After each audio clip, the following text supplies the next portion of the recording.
जय हिंद साथियों, मैं आपका मेजबान भागीरथ बीजेस ऑर्बिट के प्लेटफॉर्म पे एक बार फिर से आपका स्वागत है। जैसा कि हमने पिछली वीडियो में बीए सेमेस्टर 4 की यूनिट 2 की थी, उपन्यास साहित्य की।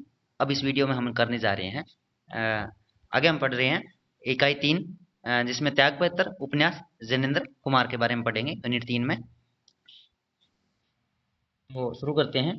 परिचय एवं पृष्ठभूमि पढ़ेंगे। जैनेन्द्र कुमार द्वारा रचित त्यागपत्र 1936 हिंदी साहित्य के सबसे चर्चित और महान मनोवैज्ञानिक और विद्रोही उपन्यासों में से गिना जाता है। यह उपन्यास भारतीय समाज की रूढ़िवादिता, नैतिकता, पारिवारिक बंधनों और कानून व्यवस्था पर एक तीखा प्रश्न चिन्ह लगाता है। उपन्यास की कथा एक न्यायाधीश यानी प्रमोद और उसकी बुआ मृणाल के आत्मीय संबंधों की मृणाल के विद्रोही जीवन पर आधारित है। त्यागपत्र इस बात की पड़ताल करता है कि समाज द्वारा निर्धारित नैतिकता और मानवीय संवेदनाओं के बीच जब टकराव होता है तो व्यक्ति वास्तविक धर्म क्या होना चाहिए। उसके बाद कथानक एवं स्वरूप संरचना पढ़ेंगे। उपन्यास की संरचना बहुत ही अनूठी है। इसकी शुरुआत प्रमोद द्वारा लिखे जा रहे एक समरण या बयान से होती है, जो उच्च पद का एक आसीन जज है। प्रमोद अपनी बुआ बरनाल के जीवन के संघर्षों को याद करता है। मरनाल का विवाह एक संकुचित और क्रूर परिवार में होता है, जहां उसे लगातार प्रताड़ित किया जाता है। विद्रोही स्वभाव के कारण वह उस घर को छोड़ देती है।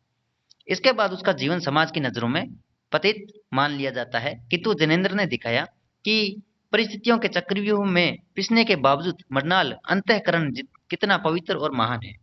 अतः प्रमोद अपने न्यायाधीश पद से त्यागपत्र दे देता है, क्योंकि वह समझ जाता है कि समाज न्याय प्रणाली और नैतिकता खोखली है। उसके बाद पढ़ेंगे प्रमुख पात्र मरनाल।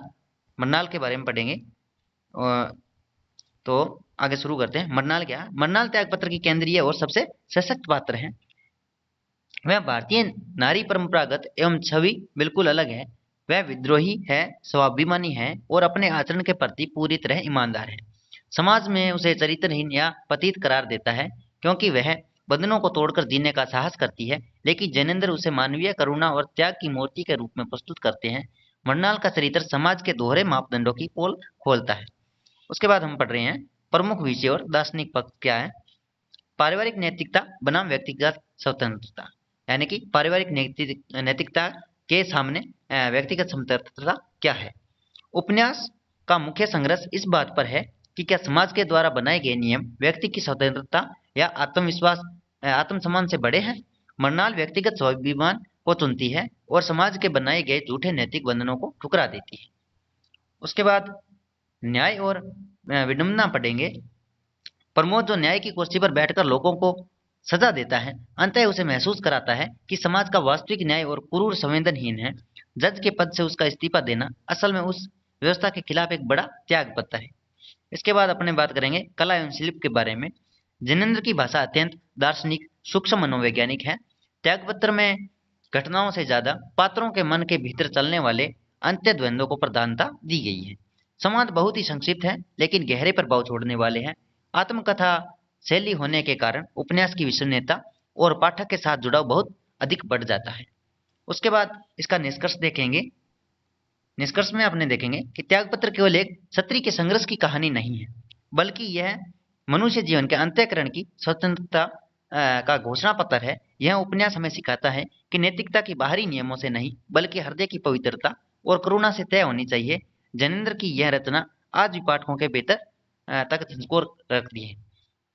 हमने यूनिट 3 भी कंप्लीट कर ली है। इसके आगे हम पढ़ने वाले हैं यूनिट 4। और आपको सभी यूनिट की वीडियो इसी यूट्यूब के प्ले लिस्ट में मिल जाएगी। और इसमें देखो इकाई 3 में त्यागपत्र उपन्यास जैनेन्द्र कुमार है, तो इससे एक बड़ा क्वेश्चन बन सकता है कि जैनेन्द्र के त्यागपत्र के बारे में विवरण कीजिए, जिसमें आपको कम से कम शब्द सीमा 500 रखनी होगी। तो ठीक है, इसके बाद हम शुरू करते हैं यूनिट 4